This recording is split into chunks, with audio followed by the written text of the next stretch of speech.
దేవునికి మహిమ కలుగునుగాక. యేసుతో నడుచుట అని యూట్యూబ్ ఛానల్ చూస్తున్న మీ అందరికీ నా హృదయపూర్వక వందనాలు. ఈరోజు నేను చెప్పాలనుకున్న అంశము సోమరి చీమల దగ్గరికి వెళ్ళుము అనే విషయాన్ని గురించి చెప్పాలని ఆశపడుతున్నాను. ప్రియ దేవుని బిడ్డలారా, చీమల గురించి బైబిల్ గ్రంథంలో గొప్ప జ్ఞానాన్ని మానవులకు బోధించడానికి చీమల గురించి బైబిల్ గ్రంథంలో వ్రాయబడి ఉంది. చీమలు చాలా జ్ఞానం కలిగినవి, తెలివి కలిగినవి. అలాగే అవి చీమలు మన ప్రపంచంలో 12,000 రకాల చీమలు ఉన్నాయని మనం పరిశోధకులు చెప్తున్నారు. అందులో గండు చీమలు కానీ, సలి చీమలు కానీ, నల్ల చీమలు కానీ, ఎర్ర చీమలు కానీ అనేక రకమైన చీమలు ఉన్నాయి. కానీ అవి మంచి జ్ఞానం కలిగి ఉన్నవి అని బైబిల్ లేఖనాలు మనకు తెలియచెప్తున్నాయి. మానవుణ్ణి చీమల దగ్గరికి వెళ్ళి నేర్చుకో, వాటి జ్ఞానాన్ని నేర్చుకో. ఓ సోమరి, నువ్వు చీమల దగ్గరికి వెళ్ళి జ్ఞానాన్ని నేర్చుకొని బైబిల్ వాక్యాలు మనకి తెలియపరుస్తున్నాయి. ప్రియ దేవుని బిడ్డలారా, చూడండి, సామెతల గ్రంథము 6వ అధ్యాయము 6వ వచనంలో ఒక అద్భుతమైన మాట రాయబడి ఉంది. సోమరి, చీమల దగ్గరకు వెళ్ళము, వాటి నడతలను కనిపెట్టి జ్ఞానము తెచ్చుకొనుము. దేవునికి మహిమ కలుగునుగాక. వాటి నడతని చూసి మనం జ్ఞానాన్ని తెచ్చుకోవాలట. వాటి పనితనాన్ని చూసి మన జ్ఞానాన్ని తెచ్చుకోవాలట. అంటే మనుషునికి జ్ఞానం లేదా అని కాదు, దేవుడు వాటికిచ్చిన జ్ఞానాన్ని సంపూర్ణంగా వినియోగించుకుంటాయి. కానీ మనుషులు మాత్రం తన స్వప్రయోజనాలకు ఉపయోగించుకుంటూ స్వామరులయ్యి, నిద్రమత్తులయ్యి అనేక మంది కుటుంబాలే నాశనం కావడానికి దోహదపడుతున్నారు. కాబట్టి చీమల దగ్గరికి వెళ్ళుము, వాటి నడతను కనిపెట్టి జ్ఞానము తెచ్చుకొనుము అని అంటున్నాయి. చూడండి ప్రియ దేవుని బిడ్డలారా, చీమలు 4 విధాలుగా అవి బలము చేకూర్చున్నాయి. 1, సిద్ధపాటుగా ఉంటాయి. 2, క్రమంగా జీవిస్తాయి. 3, కష్టపడి జీవిస్తాయి. 4, ఐకమత్యం కలిగి జీవిస్తాయి. ప్రియ దేవుని బిడ్డలారా, సిద్ధపాటుగా ఉంటాయి. అవి వేసవి కాలములో ఆహారాన్ని సిద్ధము చేసుకుంటాయి. కోతకాలమందు ధాన్యాన్ని కూర్చుకుంటాయి. ఇది ఎక్కడ రాసిందంటే సామెతల గ్రంథము 6వ అధ్యాయము 8వ వచనంలో ఉంది ఈ మాట. అవి వేసవి కాలమందు ఆహారము సిద్ధము చేసుకొనును, కోతకాలమందు ధాన్యమును కూర్చుకొనును అని ఉంది. చూడు, ఇవి సిద్ధపాటుగా ఉంటాయి. సిద్ధపాటుగా అంటే ఎలక్ట్గా ఉంటాయి. ఏ కాలాన్ని ఏం చేయాలి, మనం ఏ టయాన ఏం చేయాలి అని సిద్ధపాటుగా ఉంటాయి. అవన్నీ కూడా సిద్ధం అంటే ఒక యుద్ధానికి బయలుదేరినట్టుగా గురి కలిగి ఉంటాయి.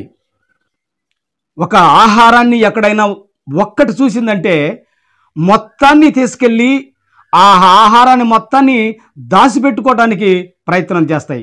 మరి మనం సిద్ధపాటుగా, మానవులమైన మనం సిద్ధపాటుగా ఉన్నామా? అవి చాలా చిన్న జీవులు, మన కాలు కింద పడ్డా చనిపోతాయి.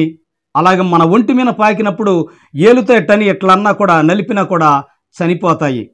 కానీ అవి సిద్ధపాటుగా ఉంటాయి, ఎప్పుడు ఎలక్ట్గా ఉంటాయి, హుషారుగా ఉంటాయి, సోమరితనంగా ఉండవు. కాబట్టి మొదటిగా సిద్ధపాటుగా ఉంటాయి అవి. చూడండి ప్రియ దేవుని బిడ్డలారా, మానవులు ఇవాళ సిద్ధపాటుగా ఉంటున్నారా? దేవుని పట్ల సిద్ధపాటుగా ఉంటున్నారా అంటే సిద్ధపాటుగా లేరనే మనం చెప్పుకోవచ్చు. కానీ చీమలు చాలా జ్ఞానము కలిగినవి. ఏ కాలాన్ని ఏమి చెయ్యాలో వాటికి తెలుసు. వర్షాకాలం వస్తుందంటే గ్రహించుకొని ముందే వాటిని వేసవి కాలంలో సమకూర్చుకుంటాయి. రెండోదిగా క్రమంగా జీవిస్తాయి. ఇవి క్రమంగా జీవిస్తాయి. వీటికి రాజు లేడు, యాజకుడు లేడు, ఒక అధిపతి లేడు. కానీ ఇవన్నీ కూడా క్రమంగా ఒకదానిమిటి ఒకటి ఒకదానిమిటి ఒకటి ఒకదానిమిటి ఒకటి పోతూ ఉంటాయి. ఒక్కొక్కసారి చూడండి, సీమలు పోయేటప్పుడు ఏలు అట్లా అడ్డం పెట్టినా వాటిని తప్పుకొని గబగబ గబగబా వెళ్ళిపోతూ ఉంటాయి. కాబట్టి చీమలు క్రమం తప్పకుండా ఉంటాయి. అవి క్రమాన్ని తప్పవు. వాటికి రాజు లేకపోయినా, చెప్పేవారు లేకపోయినా అవి క్రమం తప్పకుండా వెళ్ళిపోతుంటాయి. మనలో క్రమం ఉందా? ప్రభువైన యేసుక్రీస్తు వారు మనకన్నీ ప్రాణాన్ని ఇచ్చాడు, పిల్లల్ని ఇచ్చాడు, ఆహారాన్ని ఇస్తున్నాడు, నీరుని ఇస్తున్నాడు, క్రమంగా బ్రతకమంటున్నాడు. కానీ మనం క్రమంగా బ్రతికే వారిలాగలేము. ప్రభువైన యేసుక్రీస్తు ఆదాముకు ఒక క్రమాన్ని పెట్టాడు. అదిగో ఆ పండ్లన్నీ తినండి, ఈ పండు మాత్రం తినవద్దు అని. కానీ వారు ఏదైతే చెప్పారో అది చేయకుండా ఏదైతే వద్దన్నాడో దాన్నే తిన్నాడు. తద్వారా పాపానికి గురైపోయాడు. మానవులు పాపానికి గురైపోతున్నారు. దేవుడు చెప్పిన క్రమాన్ని తోసిపుచ్చుతున్నాడు. కానీ ఇక్కడ చీమలో క్రమము తప్పకుండా లైను ఒకదానిమిటి ఒకటి దాని గోలును దాని గురి వద్దకే పరిగెడుతూ ఉంటాయి.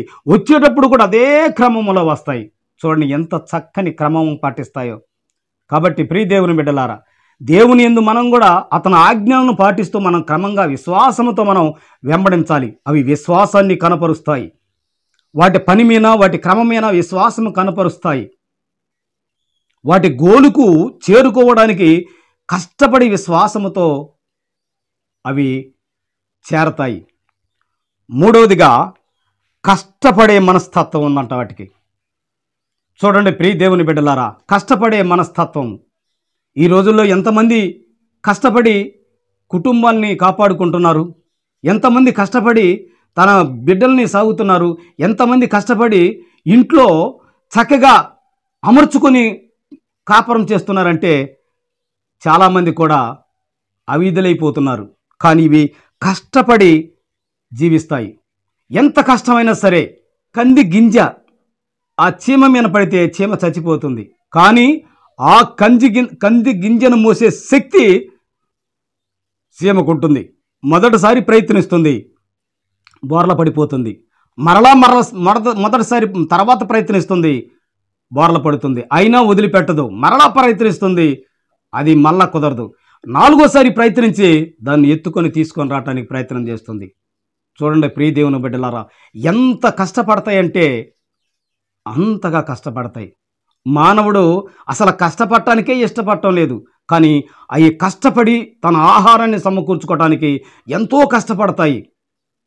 దేవుని బిడ్డలారా, చీమలో తాను ఉన్న బలము కంటే 4 రెట్లు బలాన్ని అవి మోసుకొస్తాయని లేఖనాలు మనకు తెలియపరుస్తున్నాయి.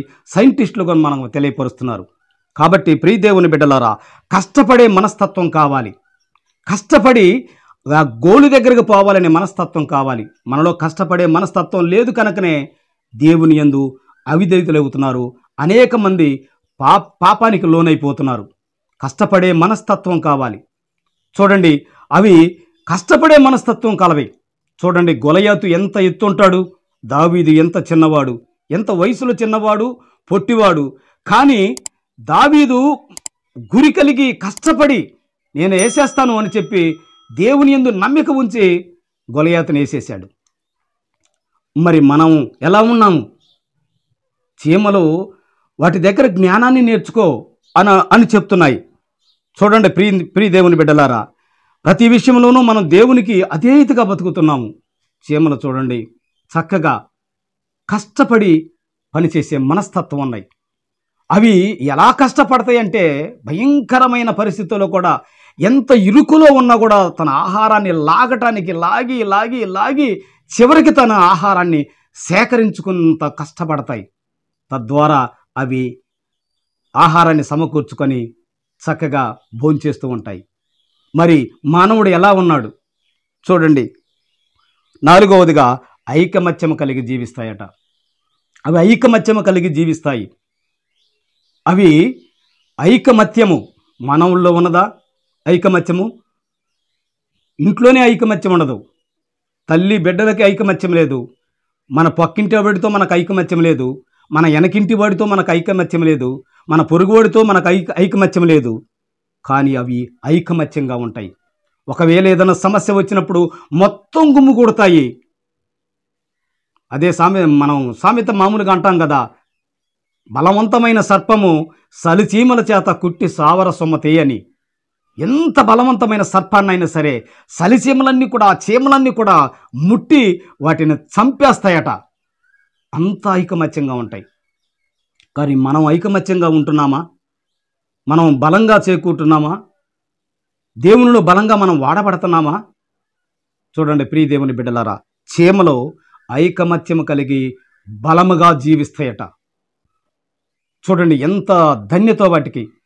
చీమలకి రాజు లేడు, యాజకుడు లేడు, అలాగే మంత్రి లేడు, కానీ అవి చీమలో ఐకమత్యము కలిగి జీవిస్తాయట.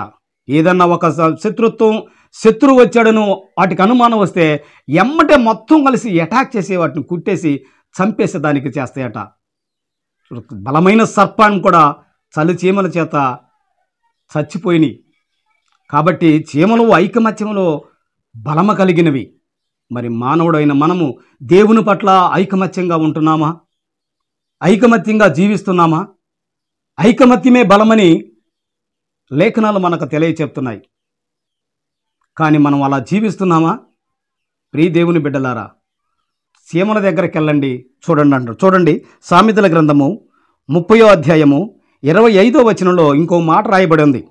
చీమలు బలము లేని జీవులు అయినను అవి వేసవిలో తమ ఆహారమును సిద్ధము చేసుకొనును అంటుంది. అవి బలము లేనివి, అల్పమైన జీవులు, చిన్న ప్రాణి, కానీ అవి ఎంత జ్ఞానముతోటి ఆహారాన్ని సమకూర్చుకుంటాయి, ఎంత జ్ఞానముతోటి క్రమశిక్షణగా పోతాయి, ఎంత జ్ఞానముతోటి కష్టపడి వాటిని ఆహారాన్ని సేకరిస్తాయి, ఎంత జ్ఞానం కలిగి ఐకమత్యము కలిగి జీవిస్తాయి. ప్రియ దేవుని బిడ్డలారా, చీమలను చూసి నేర్చుకోండి, జ్ఞానాన్ని తెచ్చుకోండి. దేవుని యందు భయభక్తులు కలిగి బ్రతికేదానికి జ్ఞానాన్ని తెచ్చుకోండి. దేవుని యందు క్రమంగా నడవటానికి జ్ఞానాన్ని తెచ్చుకోండి. దేవుడి కాడికి పరలోకానికి వెళ్ళటానికి సిద్ధపాటుగా ఉండటానికి జ్ఞానాన్ని తెచ్చుకోండి. మనం నడిచే నడతలో క్రమం తప్పకుండా దేవుని పట్ల విశ్వాసంతో నడవటానికి, క్రమంగా నడవటానికి మనం జ్ఞానం తెచ్చుకోవాలి. అట్టి కృప మనందరికీ కలుగునుగాక.